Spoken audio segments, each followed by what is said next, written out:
Selamat siang Pak Radi. Boleh bergabung bersama kami di sini. Terima kasih banyak. Boleh silakan. Boleh silakan. Selamat siang Pak. Mari sapa kita. Oke. Sejujurnya, oke. Bapak Ibu, teman-teman digital talent semuanya. Sebelum Bapak Ibu mulai panik, hostnya udah mulai panik duluan ya. Karena deg-degan ketemu sama idolanya. Karena dari tadi di sebelah sana udah sangat tertarik sekali seperti itu. Sebelah sana ibu-ibunya ya. Halo Ibu, sehat Bu? Iya. Ketawa-ketawa terus, kayaknya happy banget, senang sekali bisa ngobrol-ngobrol di sini. Terutama juga teman-teman dari digital talent yang saat ini sudah bergabung di belakang. Hai semuanya, boleh saya minta suaranya? Halo. Wah, ini dia sudah bergabung bersama kita di sini dan akan ngobrol-ngobrol juga. Mudah-mudahan ada kesempatan untuk sesi Q&A karena waktunya kebetulan sangat terbatas sekali. Mumpung lagi ada Pak Radim, apa kabar Pak? Baik, apa kabar? Baik sekali Pak, saya mohon izin kalau saya bertanya mewakili teman-teman yang ada hadir saat ini begitu ya Pak ya. Dan juga Pak Gita, terima kasih sudah berkenan untuk hadir di sini. Terima kasih. Oke, kita langsung masuk ke pertanyaan yang pertama. Mungkin kita akan membuka dari point of view kedua narasumber yang saat ini bergabung bersama kita dalam memaknai kondisi teknologi saat ini di Indonesia. Itu sebenarnya seperti apa sih? Mungkin boleh dari Pak Nadiem terlebih dahulu. Kondisi teknologi di Indonesia saat ini lagi menurut saya ya masih dalam masa jayanya. Karena market kita begitu besar di Indonesia, jadi apapun yang kita lakukan startup atau produk digital itu punya pasar yang sangat besar sehingga kesempatan untuk didanai, kesempatan untuk mendapatkan user yang banyak, dan juga dikali jumlah permasalahan yang ada di Indonesia. Jadi itu kenapa saya merasa era digital di Indonesia ini masih belum mencapai puncaknya gitu. Kita baru aja mulai ronde pertama, ada beberapa perusahaan besar-besar yang akhirnya menjadi besar sekali. Tapi generasi berikutnya ini masih belum kelihatan. Jadi ada ruangan yang sangat besar untuk pemain-pemain digital walaupun yang sekarang masih kecil untuk menjadi masa depan unicorn masa depan. Bahkan kalau nggak unicorn pun masih besar kan, bisa di bawahnya itu masih. Jadi menurut saya situasi teknologi di Indonesia dari sektor teknologi itu sangat menjanjikan. Tetapi tentunya ada berbagai macam, kalau kita nggak bicara bisnis teknologi, kita bicara teknologi, penggunaan teknologi, tentunya ada banyak resiko gitu. Tapi mungkin itu bisa kita bahas yang lain. Tapi ada banyak resiko dari sisi konsumsi, banyak resiko dari sosial media dan lain-lain. Mungkin untuk berikutnya. Tapi dari sisi sektor teknologi luar biasa. Ini sangat cerah masa depan bisnis digital di Indonesia.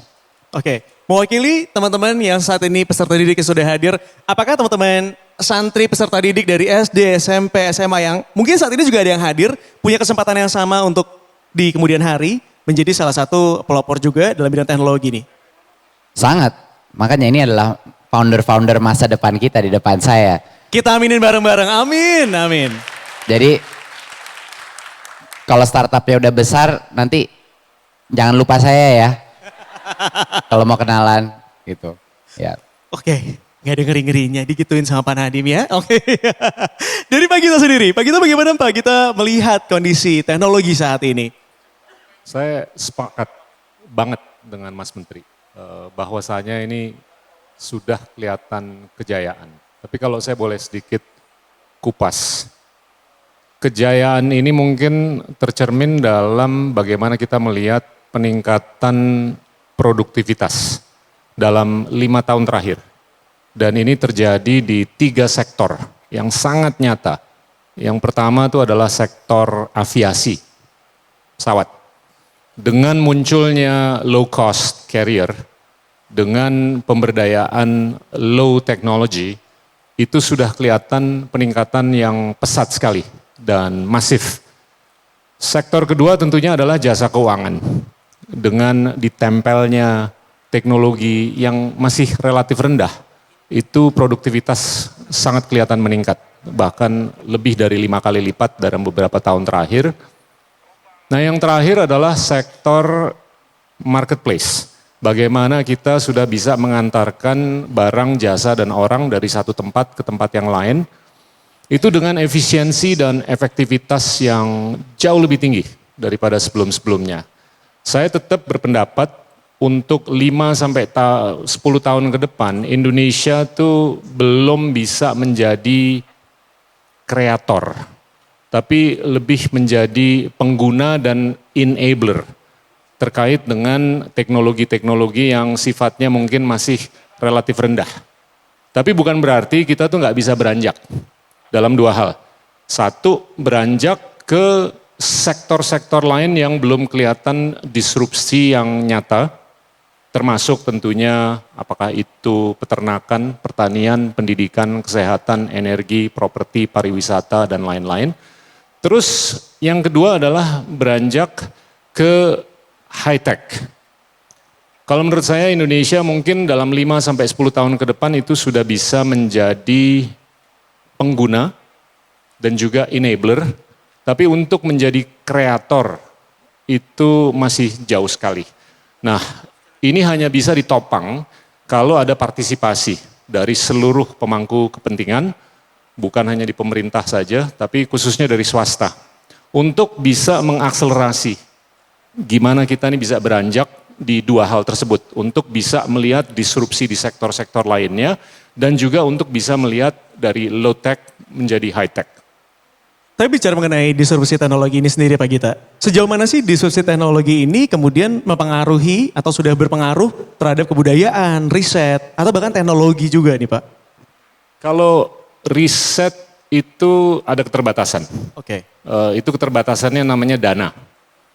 Dana yang digelontorkan oleh swasta itu nggak sebesar apa yang digelontorkan oleh swasta di negara-negara lain seperti Israel, seperti Singapura.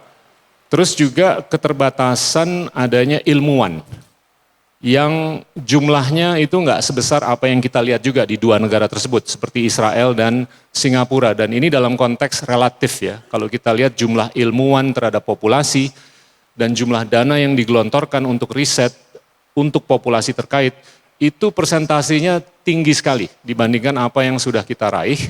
Tapi kalau ke depan, ini saya melihat ini cerah sekali untuk Indonesia dengan kenyataan bahwa dengan disrupsi yang sudah terjadi di 3 sektor yang tadi sudah kita sebut, ini memberikan harapan untuk kita bisa menopang peningkatan pendapatan per orang di Indonesia. Saya beri contoh, dalam 30 tahun terakhir, kenaikan pendapatan per orang di Asia Tenggara itu hanya 3 kali lipat.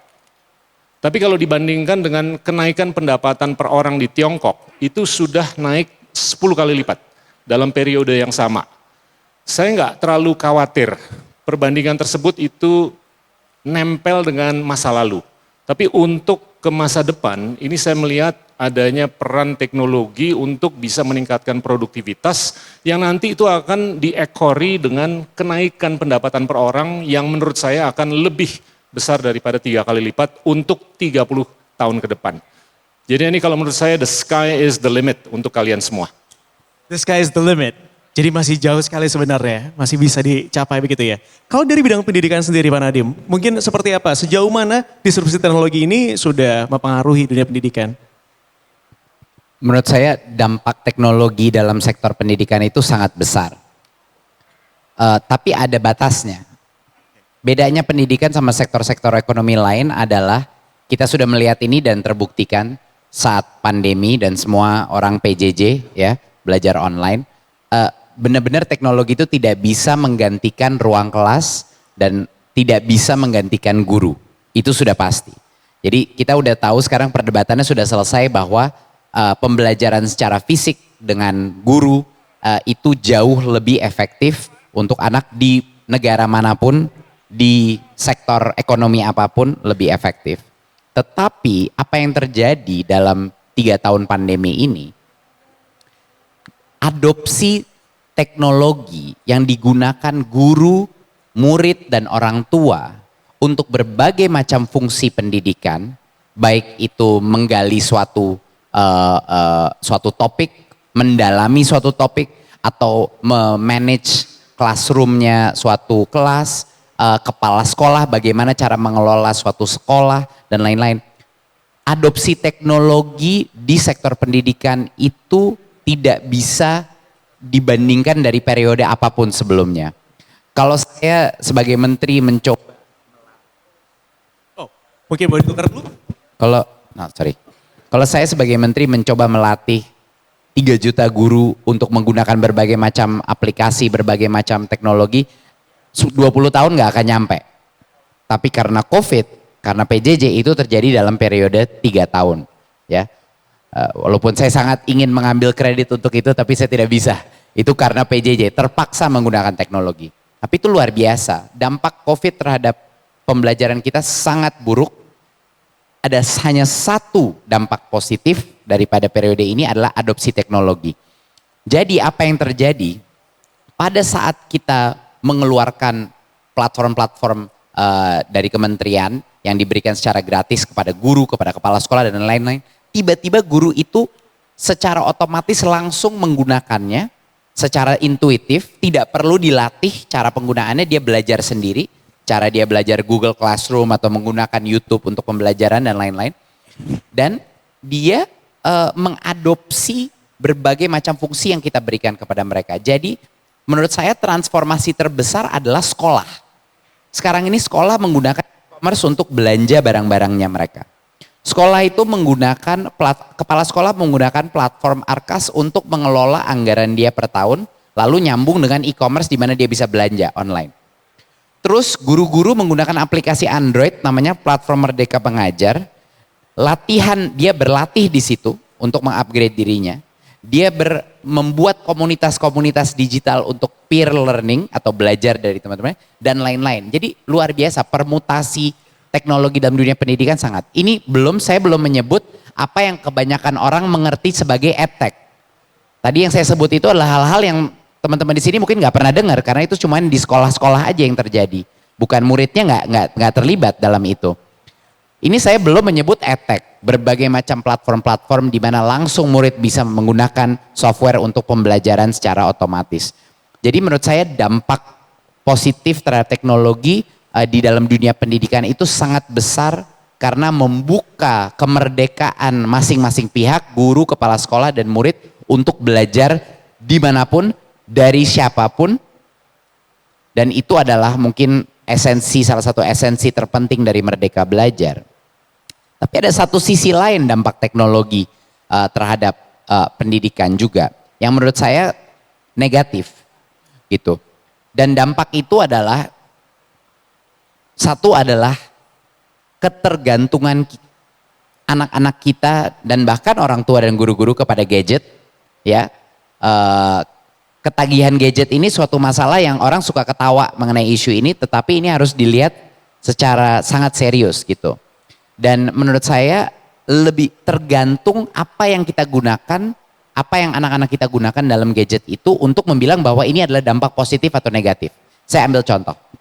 Kalau, dan ini hampir nggak ada, seperti kalau mayoritas dari anak kita, anak SD, anak SMP, misalnya anak SMA, mayoritas waktunya adalah untuk mempelajari hal-hal mengenai minat dan bakatnya dia.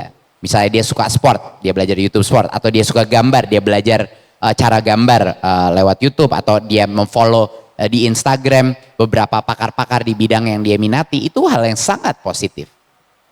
Tetapi kenyataannya mayoritas tidak. Mayoritas mau kepo melihat temannya lagi ngapain hari ini.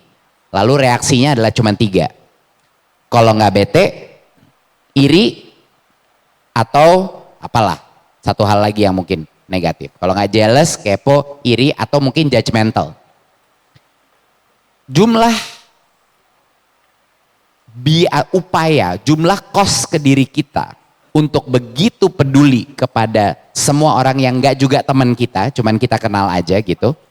Dan apa itu kosnya atau harganya di kita secara emosional, secara pembelajaran kita dan lain-lain, itu sangat tidak baik. Banyak sekali anak-anak remaja kita depresi sekarang. Banyak sekali, bukan cuma remaja, anak-anak kuliah pun juga banyak yang depresi. Dan banyak itu berkorelasi penggunaan dia di sosial media. Bahwa melihat, karena banyak orang merasa sosial media itu beneran, padahal tidak. Itu adalah ilusi, di mana kita selalu menceritakan versi terbaik kita, terpintar kita, terkaya kita, tercantik dan terganteng kita. Sama sekali nggak ada hubungannya sama realita. Tapi masyarakat menerima itu sebagai realita, apalagi anak-anak muda. Dan itu yang menyebabkan banyak masalah kesehatan mental, depresi dan lain-lain. Jadi teknologi ini di satu sisi luar biasa powerfulnya untuk pendidikan, tetapi di satu sisi juga bisa meng-cancel dampak positif dari pendidikan. Dan itu di mana guru dan orang tua harus menjaga keseimbangan itu dengan baik. Oke, ini belum lagi dengan adanya peer pressure di tombol likes ya. Karena tombol likes itu juga menjadi masalah baru. Ketika likesnya cuma dikit tuh orang-orang jadi panik, ada tekanan-tekanan tersendiri dan akhirnya jadi toxic gitu ya. Nah ini kalau misalnya kita melihat sebenarnya bisa dibilang ini sebagai blessing in disguise. Dengan adanya pandemi kemudian banyak sekali kita beradaptasi dengan teknologi, akhirnya jadi melek teknologi juga. Meskipun dengan adanya teknologi itu, dengan teknologi disruption, maka ada hal yang positif dan juga negatif sama seperti halnya pisau bermata dua ibaratnya. Kita bicara dari resikonya terlebih dahulu nih Pak Nadiem. Resiko seperti apa yang kemudian dapat ditimbulkan dari adanya teknologi disruption dan kemudian apakah kita sebagai mungkin generasi muda begitu ya, talent-talent digital bisa melihat hal tersebut dan bisa mencegah hal itu supaya terjadi? Atau seperti apa sih Pak? Ya, menurut saya resiko-resiko terbesar tadi saya udah sebut satu, kesehatan mental generasi muda kita. Ya, yang kedua adalah ini sering-sering disebut adalah misinformasi. Ya, yang merajalela di seluruh dunia maya. Jadi benar-benar persepsi kita terhadap realita itu menjadi sangat berbeda. Tergantung siapa yang kita follow, tergantung apa yang muncul di timeline kita atau di stories kita gitu. Jadi itu menurut saya adalah dampak yang paling negatif terhadap itu. Dan ada juga ketiga yaitu dampak negatif terhadap beberapa sektor ekonomi. Nah ini adalah agak berbeda, ini bukan dampak sebagai pengguna, tapi dampak dari sisi produksi, dari sisi jasa dan barang. Jadi sektor-sektor dulu, sektor-sektor yang biasanya terdisrupsi itu hanya kita semua tahu kalau misalnya mesin menggantikan manual labor. Ya, jadi kalau kita kerja di pabrik yang biasanya tadi pakai tangan, kalau ada mesin datang, tentunya pekerjaan itu bisa hilang. Ini kita semua tahu yang ini. Tapi sekarang di era digital yang lebih advance di 4.0 ini, sekarang yang bisa keambil pekerjaannya adalah pekerjaan-pekerjaan white collar. Pekerjaan-pekerjaan yang membutuhkan, saya kasih contoh, misalnya accounting. Accounting itu dulu lulusan accounting itu gajinya paling tinggi. Mungkin sekarang masih di statusnya itu cukup tinggi dan gaji tinggi. Tetapi software-software accounting yang ada sekarang, yang didukung nggak usah AI lah, pokoknya software yang cukup advance gitu. Itu udah bisa mengautomate task gitu. Teman-teman di sini udah pernah dengar chat.ai? Chat GPT?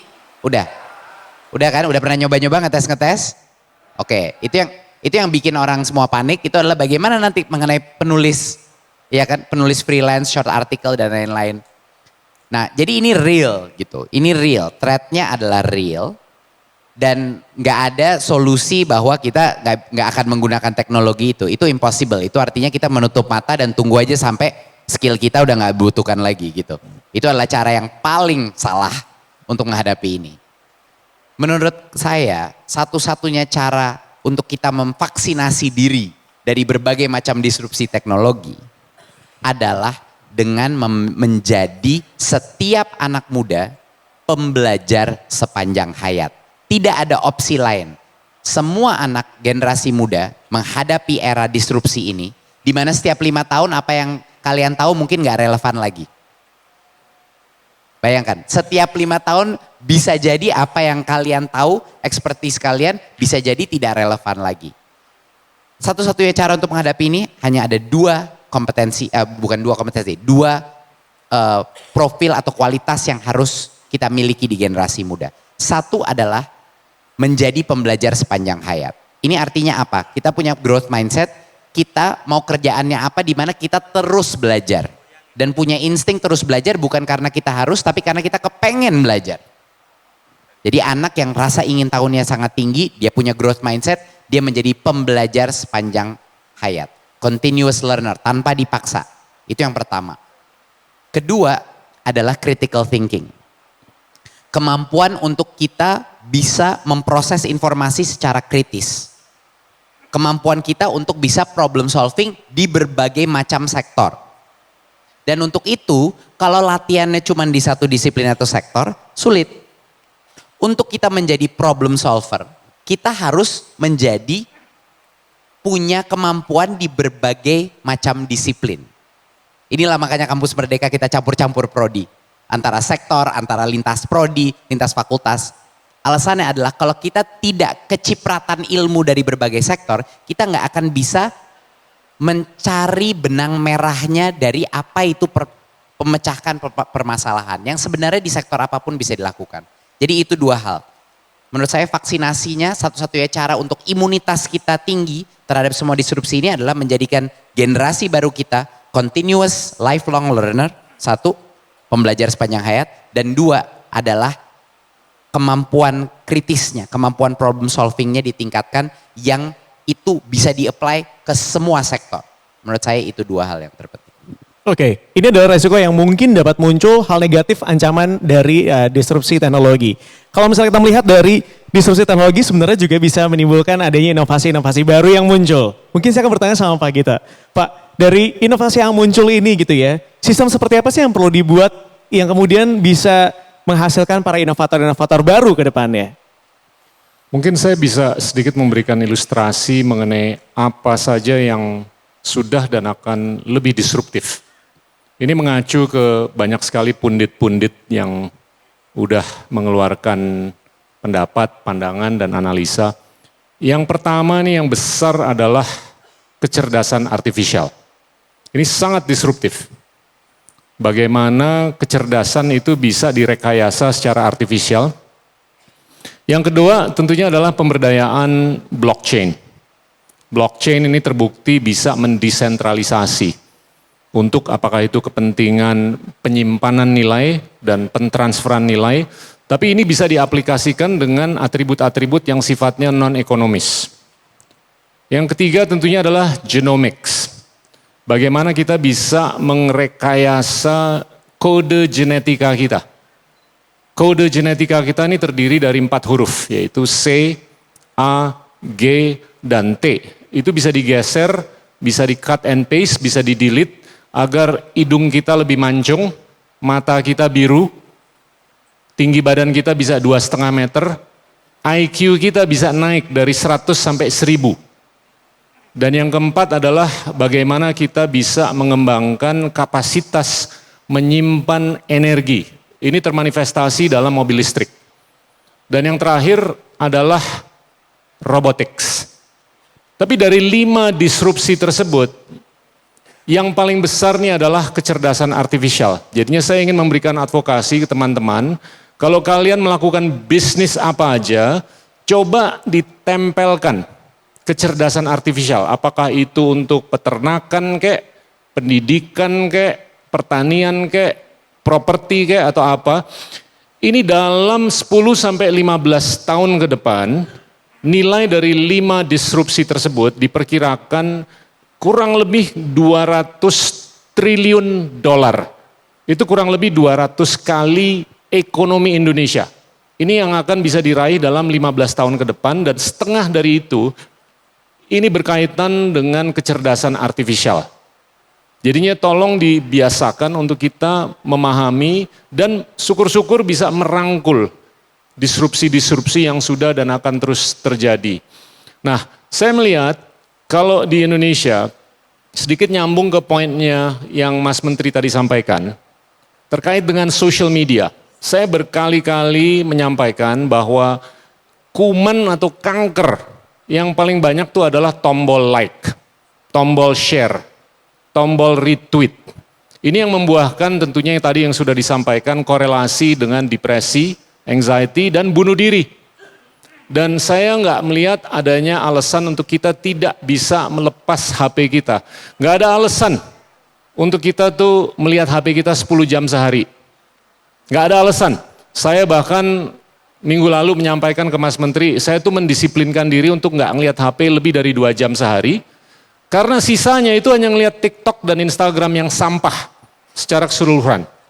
Dan konten-konten yang bermutu itu banyak, tapi konten-konten yang tidak bermutu itu jauh lebih banyak. Dan ini adalah platform yang tidak tereditorialisasi. ini dilihat lebih dari 3 miliar orang di seluruh dunia, tapi nggak ada pemretnya. Sedangkan koran yang dibaca di Malang, itu aja ada pemretnya. Tapi TikTok dan Instagram tuh nggak ada pemretnya, apa aja boleh masuk ke situ.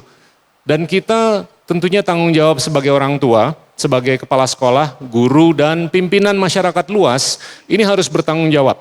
Untuk supaya nilai sosial kita ke depan itu lebih bermutu dan bijaksana. Agar kita bisa mencegah dari 2 hal. Yang sudah sangat nyata, ini adalah yang seringkali saya sebut amnesia historis. Kita tuh lupa dengan sejarah. Karena kita kebanyakan lihat TikTok, kita lupa baca.